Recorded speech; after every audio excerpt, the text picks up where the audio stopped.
EA is now on Twitch. Join us Wednesday nights when Alistair reads a bedtime story, and Sunday mornings for a few hours of chill casual gaming, plus interviews, special guests, pickup streams, and more. Visit twitch.tv/EA Podcasts and follow us to be notified when we go live, plus access VODs of past broadcasts.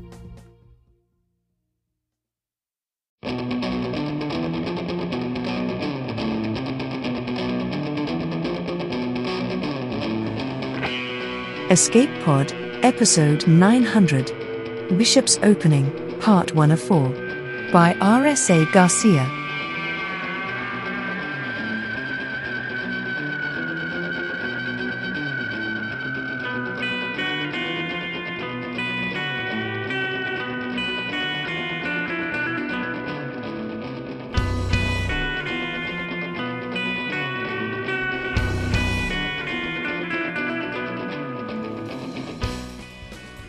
Hello, and welcome to Escape Pod, your weekly science fiction podcast. I'm Valerie Valdez, your host for this episode. This is, in fact, the 900th episode of Escape Pod, which is an exciting milestone. To celebrate, we're bringing you a star among novellas, Bishop's Opening by R.S.A. Garcia. It will be presented in 4 parts. The story was first published in Clarkesworld magazine in January 2022, and was a finalist for Best Novella in the 2022 Nebula Awards, the 2023 Locus Awards, and the 2023 Ignite Awards. R.S.A. Garcia is a writer of speculative fiction and a Sturgeon, Nebula, Locus, and Ignite Award finalist. Her Amazon best-selling science fiction mystery, Lex Talionis, received a starred review from Publishers Weekly and the Silver Medal for Best Sci-Fi Fantasy Horror ebook from the Independent Publishers Awards in 2015. She's published short fiction in magazines such as Clarkesworld Magazine, Escape Pod, Strange Horizons, and Internazionale Magazine. Her stories have been translated into several languages and have appeared in a number of anthologies, including the critically acclaimed The Best of World Sci-Fi Volume 1, The Best Science Fiction of the Year, Volume 4, The Apex Book of World Sci-Fi, Volume 5, and Sunspot Jungle, Volume 2. Her work has also been longlisted for the Locus Awards and the British Science Fiction Awards. She lives in Trinidad and Tobago with an extended family and 2 many cats. Learn more at rsagarcia.com. Our narrator, Dominic Rabron, is an artist living in Silver Spring, Maryland. He also runs a show online called Dom's Sketchcast, where he makes art while listening to music and interviewing creative people. Find out more at domrabron.com. Now, get ready as human chess pieces find their starting positions on a board bigger than they realize, because it's story time.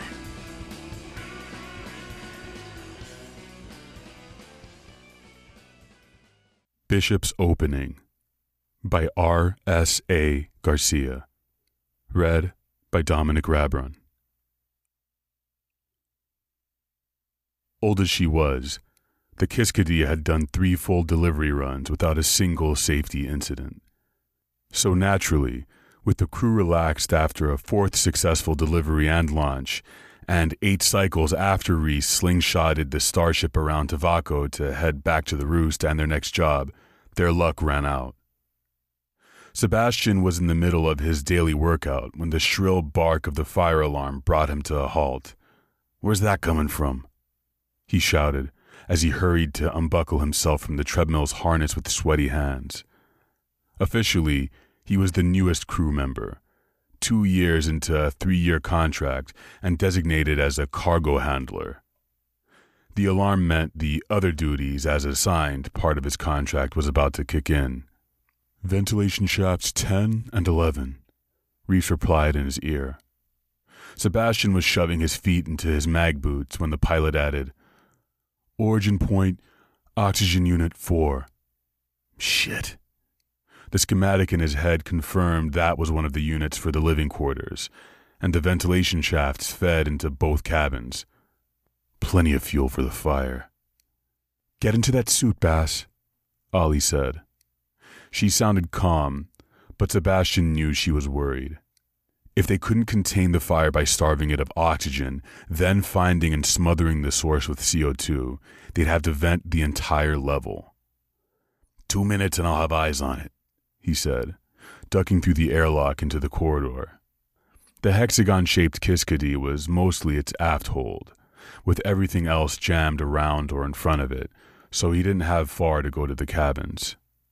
But that also meant a fire could spread fast, and they'd never see it coming. Corridor's clear, Reese verified. The nearest suits were between Ollie, his and Reese's cabins, so he would get a look at the fire as he dressed. When he glanced through the porthole into his shared cabin, there was nothing to see but neatly made bunks and storage. He leapt the few feet to Ollie's airlock, peered inside, and cursed. Several spherical balls of yellow-orange flame surrounded hearts of indigo blue, floating through the air like misshapen balloons.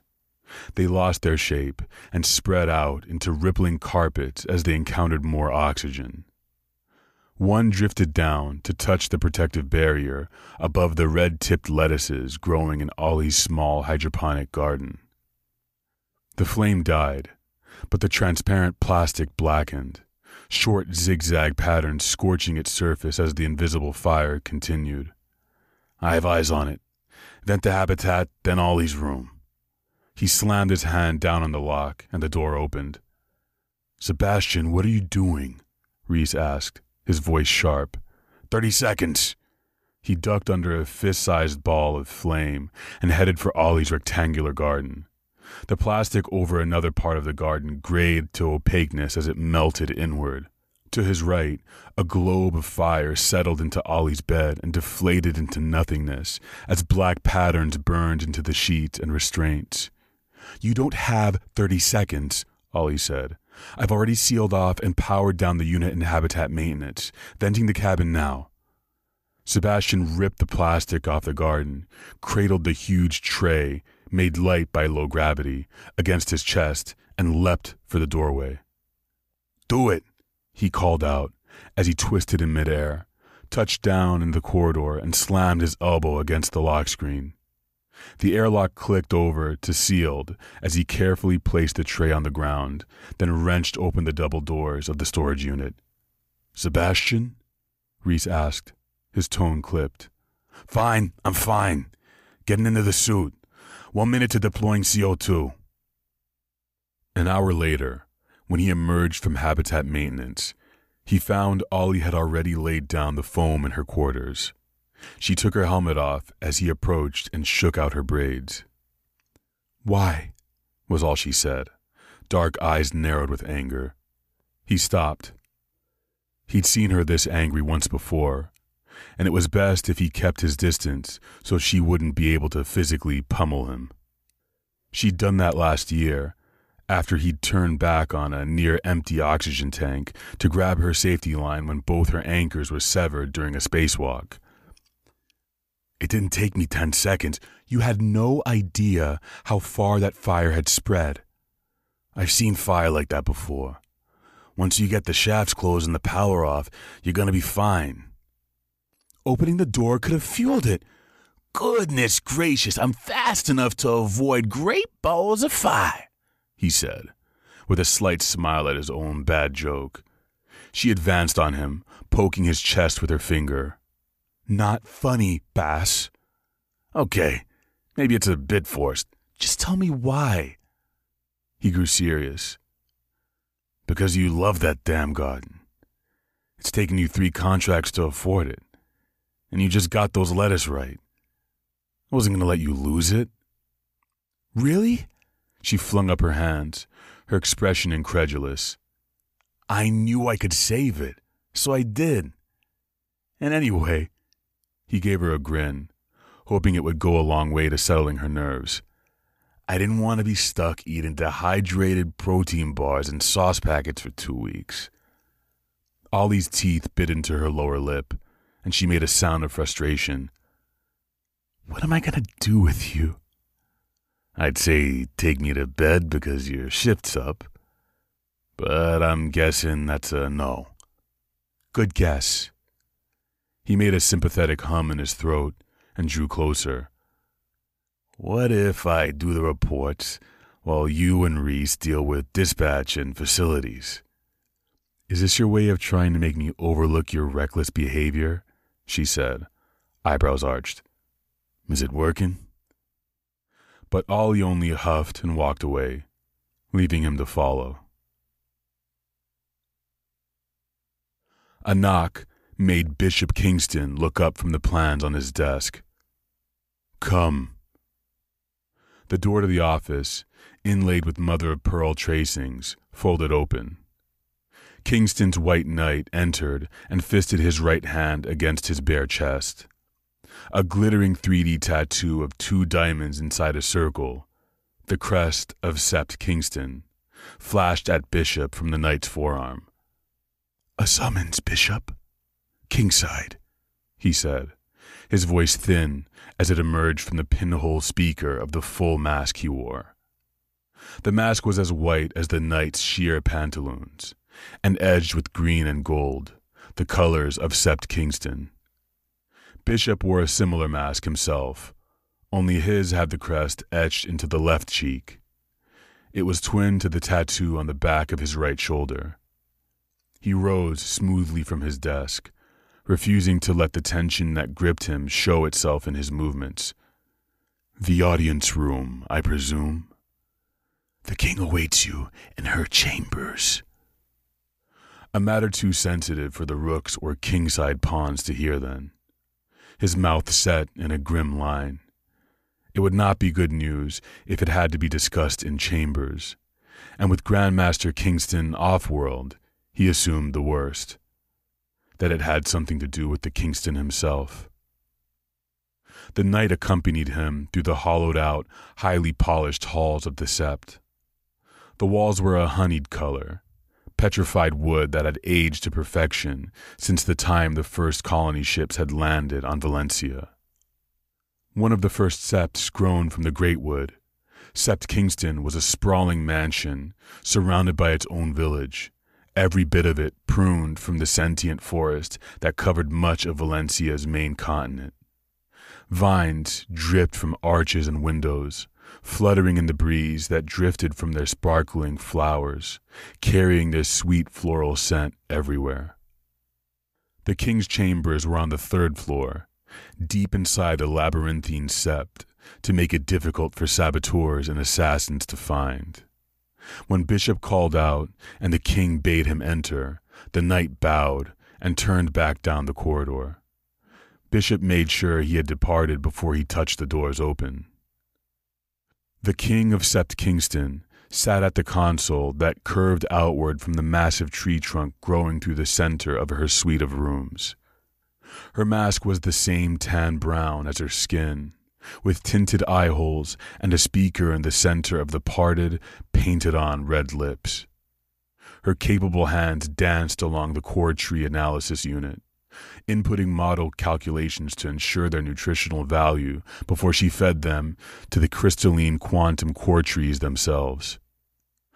Through the tinted windows on her right, Bishop could see the glittering expanse of the Sept's vineyards beneath the morning sun. Bishop bowed and waited. The king would take her time to greet him, as the models were of the utmost importance. Feeding the core trees was the most important job of every Sept and Grandmaster. Without the Greatwood, no ships could be grown, no Septs improved, no trade conducted for necessary resources. Without the Greatwood, the quantum power of the core trees could not be used in Valencia's other business. The solving of problems, great or small, computational or otherwise, for off-worlders who would pay good money to have the impossible made possible. And right now, after several tempi of inexplicably low harvest and core trees that bore rotten fruit and errors, they had their own urgent problem to solve. The king spent most of her time working on this with the Grandmaster, while the queen and bishop made sure their strategies in the great game of Valencian politics did not suffer and leave them vulnerable to attacks from other septs. But harvest was near, and the season of Petit Carême was almost upon them. Soon, this Tempe's term of the Great Wood would close. The Sept's rankings would be posted, and several months of reprieve from the deadly games would begin. Not that his work would end. No, Petit Carême was the planning season for his kind. The king froze the hologram in front of her and looked up at him. "Bishop, you are well, I hope." He hated these false pleasantries, but it was not polite to begin a conversation without them. "My king, I am in excellent health. Thank you for asking. You are also well, I hope." She waved a dismissive hand. "I have a task for you." Her voice was gentle and low, but threaded with hardness. Behind his mask, Bishop pursed his lips. "Of course, my king." "Bishop," she interrupted him, "let's speak plainly." Old anger weighed heavy on his tongue, but he only said, "As you wish." She rose from the carved chair and went to the window, narrow shoulders visible beneath her sheer robes. She was tiny, barely above 5 feet. Her black hair had been crimped and curled into a bejeweled knot. He stared at the back of her neck and tried not to think of how easily he could break it. "Are you still angry, Bishop, about what we did? What we took from you?" He knew her questions were traps, so he said nothing. He clenched his fingers against the urge to scratch at shoulder scars that had completely faded many tempi before. "You can tell me the truth. It would not leave this room." He knew it would not, but he had no desire to ever trust her with his secrets again. She was king now, and he was a bishop, still earning his way back into his grandmaster's trust. She sighed. "You always were so careful. I never thought you would defy him. You know how he is." Or he would not discuss this. Not for her, not for anyone. "You did not send for me to discuss my feelings." "Of course not," she said. "As bishop, you have none, and you are right. This is no time to indulge my curiosity." He was not fooled. She was prodding, always prodding, for any sign of weakness, any sign of betrayal. He was grateful for a less subtle attack this time, at least. The other kind was harder to guard against. She turned and came to stand in front of him. "The Grand Master has secured a conclave with Sept Bartica.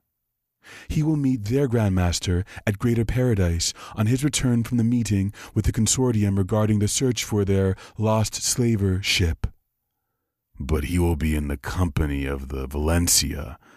Will he allow such a move to be witnessed by her?" "He plans to be discreet, but she is an ally these past decades," the king stated in her soft way. "For the moment, we have nothing to fear from the Royal Sept after we gave her our full support in the trial of the last Valencia." The king was right, but the Royal Sept Valencia was the pinnacle of the great game, their Grand Master its best player. Bishop could never lose sight of how dangerous all the Grand Masters of Valencia were, allies or not. This one had almost cost him his life after all.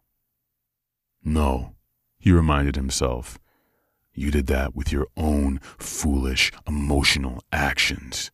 No one else is to blame." "You will take first and second rooks and such pawns as you deem necessary, and leave immediately for the space station. You will protect the Kingston and bring him home safely." Bishop bowed his head. "Of course." "Take the cook with you. The Grand Master would appreciate satisfying meals after all these weeks of travel. The Valencia's palate is not to his taste." He straightened. "Cook would welcome that. He has waited to go off-world for some time now. I'm aware. And you must deal with the matter of his service. Use the time to bring the issue to a conclusion. I do not wish the Kingston to have to take action. That will not be necessary, he said, stung at her censure and interference in his septhold duties. She stepped closer to him and signed instead of speaking, in case listening ears were nearby. Don't make me do your job again, Bishop. I don't enjoy it. Bitterness filled him at her lies, but he kept his body relaxed. He signed back, I understand your concerns, my king. I will allay them. Her fingers were graceful as her words. See that you do. Reese chirped dispatch at the Roost, who then contacted Eastern Allied Corporation's facilities department. After he and Ollie ran a full cycle of remote checks with engineering to ensure the fire wasn't caused by human error, and endured several lectures from accounting about insurance premiums, the request to charge the repairs to corporate billing was approved. Sebastian filled out the necessary forms, and Reese reviewed and filed them. The Kiskadee couldn't operate unless it could pass inspection when they returned to the Roost, so it made sense to get the work done immediately, before they had to pick up their next cargo. They put in for a few cycles shore leave during the repairs. EAC granted the leave, then directed them to Greater Paradise Space Station. Ollie knew the station well since she'd spent most of her childhood there. It had a corporate-approved repair shop and was just 2 weeks away. Happily for Sebastian's food-loving soul, it also had an unusually large food court level that sold more than variations on compressed seaweed and recycled water because the planet Paradise and its resources were nearby. Once the paperwork was done, Sebastian helped Ollie move into their cabin, her little garden a splash of green in the gray room, and they settled in for a slow, boring ride to one of the great mysteries of the universe, the Arbor of Greater Paradise. Sebastian could still sense the leftover tension in Ollie as they worked. That was his fault, Reese told him on the bridge while Ollie was tending to her plants. He'd scared them both, and Ollie wouldn't forget that easily. Fix it, Reese had said. So, when they finally went to bed, he settled under the sheets and pulled Ollie close. She threw her bare leg over his and turned her head to where Reese floated alongside their bunk. His eyes were closed, but he was only resting them. He couldn't sleep while technically on watch. Tell me about the best thing to eat on Greater Paradise, Sebastian coaxed, fingers drifting back and forth over her smooth shoulders. Bass, we still have weeks of rations to get through. Why would you want to hear about what you can't have right now? Ollie replied. Straps crisscrossed atop their blanket, cocooning them against the chill of their quarters. They were almost never all in one spot at the same time, but after the fire, the unspoken agreement was they needed a little time together. Ollie walked her fingers over his bare chest. He twisted, choking on laughter that carved dimples into his brown cheeks, and slapped at her hand. Stop! It's hilarious how ticklish you are. Reese grunted beside them and flung one large, muscled arm over his bearded face. Anyway, you know the answer already, she added. Well, tell me again. It'll help me forget how small this bunk is. She folded her arms across his chest and rested her head on them, a slight smile on her face. This bunk is not small. I am a generously proportioned beauty. Isn't that right, Reese? Their pilot did not answer, his barrel chest rising and falling evenly, as if he slept. Sebastian ran his hands over her long braids and the metallic twists of wire that decorated them. He knew his smile was irresistible, so he wore her down with it until she groaned and said, "I just want to sleep, Bass." "So do I. Help me?" "What's there to tell?" she said softly. "Doubles is the best food in Greater Paradise. Everyone knows." "How'd you find out about it?" She settled against him. Sebastian rubbed one hand over the soft rolls of her back and stretched the other to massage Reese's smooth, bald scalp the way he liked. Whenever my mom had to work late at the ice factory, she'd take me to hang out with Gran at the docks until it was time for home. They had a mess room, so it wasn't as dangerous as being alone on the factory floor or in our quarters. Sometimes she'd be so late, Gran would take me for dinner. That's when we'd go down to the basement, to Sticky's palace. Sticky was from a long line of cooks. His however many greats came up from the islands before the wave, settled in the States, and moved on to the colonies when the Union fell apart. He'd left a cruise line to set up his own stall on Greater Paradise. The recipe for his best dish had been handed down for generations.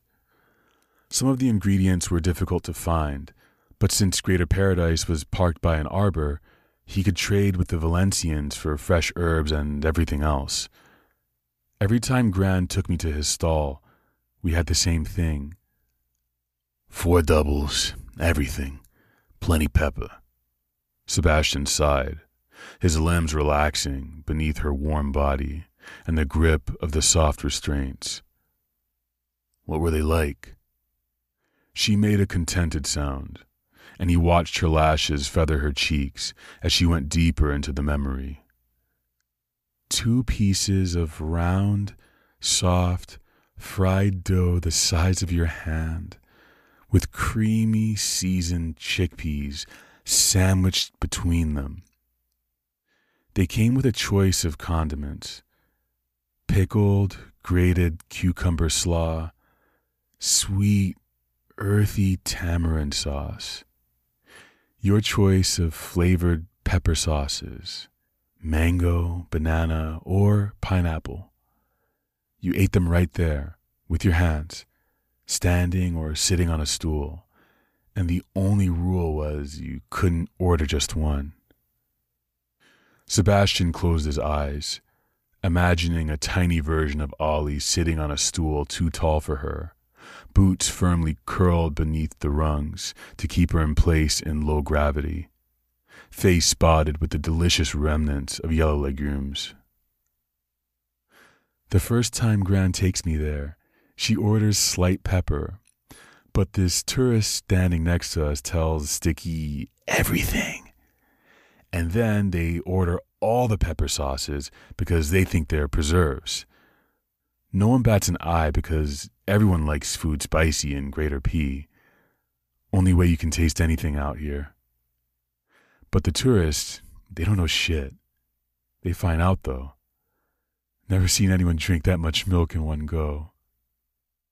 Best part is, Sticky watches all this, and the only thing he asks is, "You good?" And the tourist catches their breath and says, "2 more, please." They both laughed, as if the ending was a surprise, the familiarity of it wrapping Sebastian in drifting, cozy thoughts.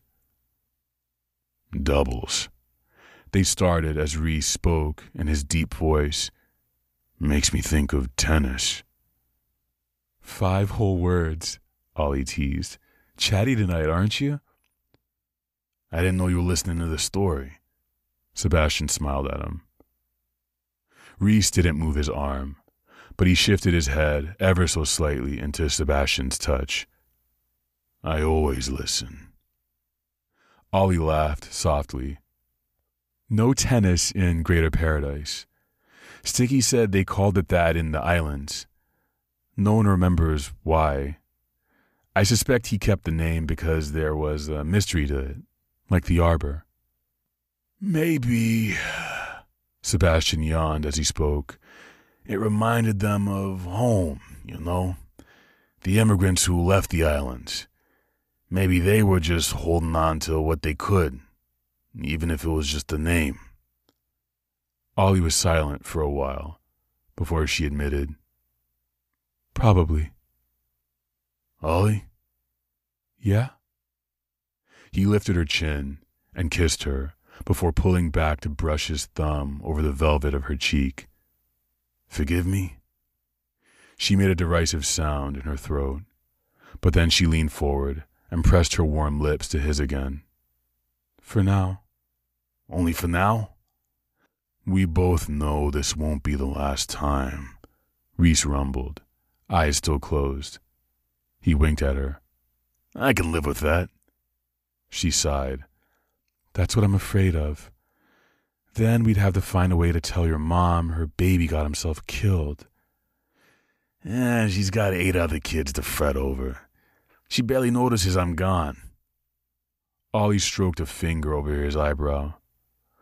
Someday, Sebastian Thomas Carver, you're going to figure out how unforgettable you are. Then God help us all, because you get laid enough as it is.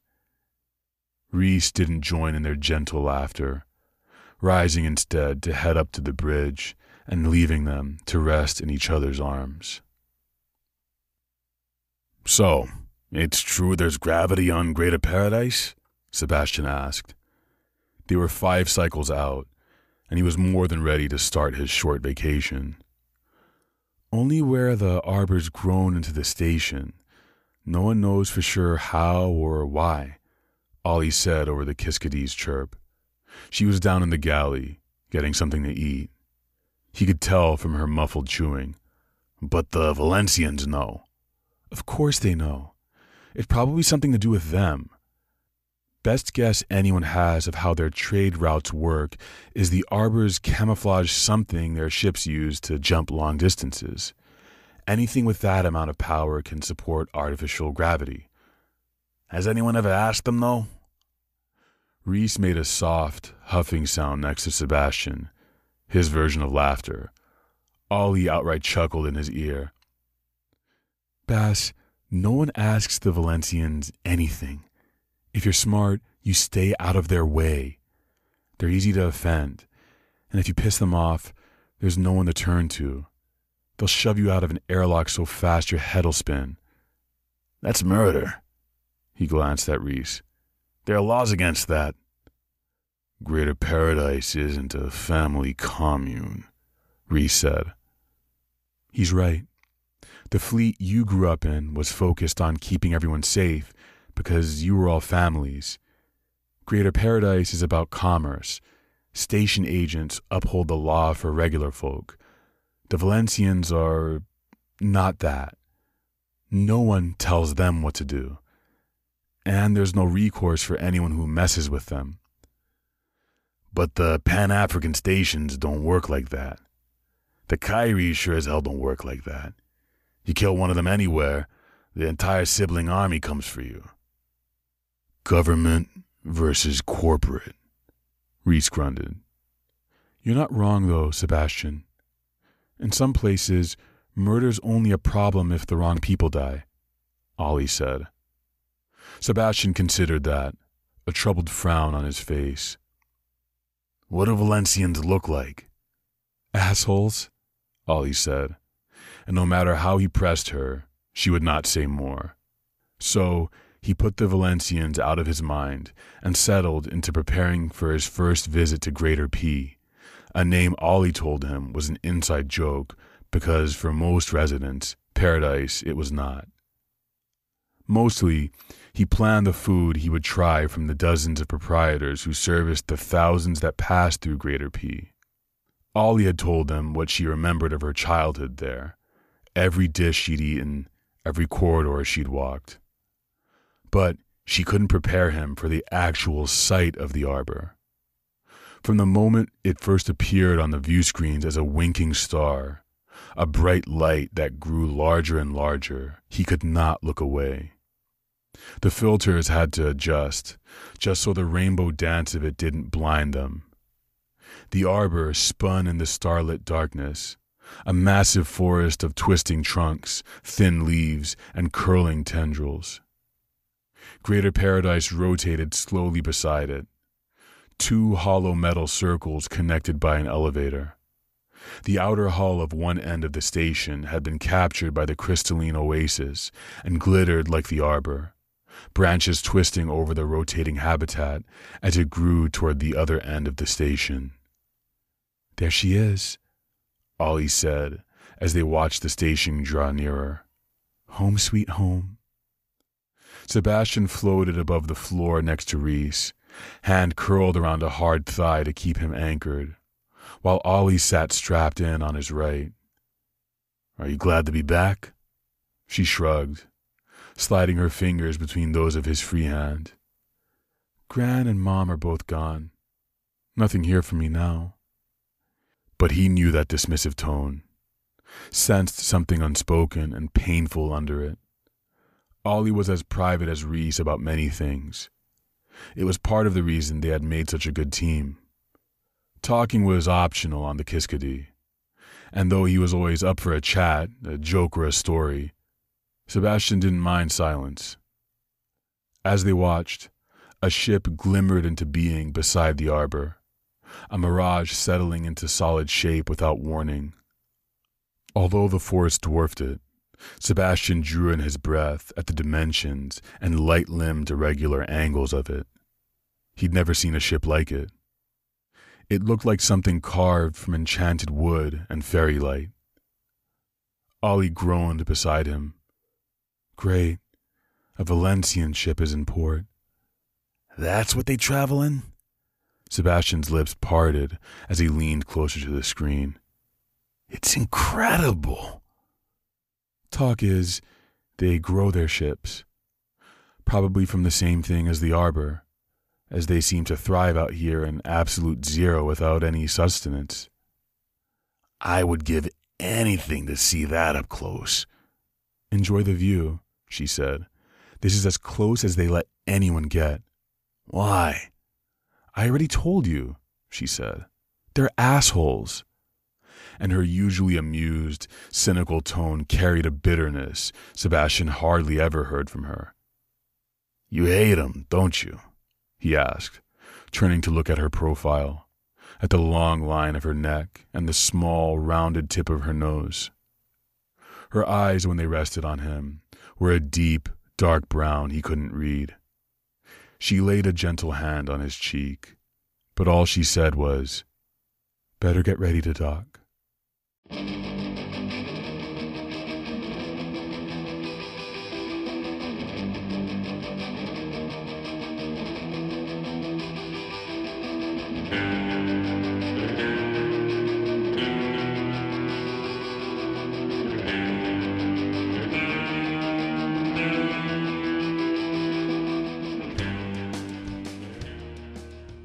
Once again, that was part 1 of Bishop's Opening by R.S.A. Garcia. It will continue with part 2 next week. Some stories begin with a character saving a cat. This one begins with Bass saving plants. As heroes go, he's kind and a little too reckless for his own good, qualities that will eventually propel him into a portion of the universe he never imagined himself a part of. Bishop, on the other hand, is cool and calculating, his political duties and machinations a stark counterpoint to the intimate found family of the Kiskadee. What will happen when their paths cross?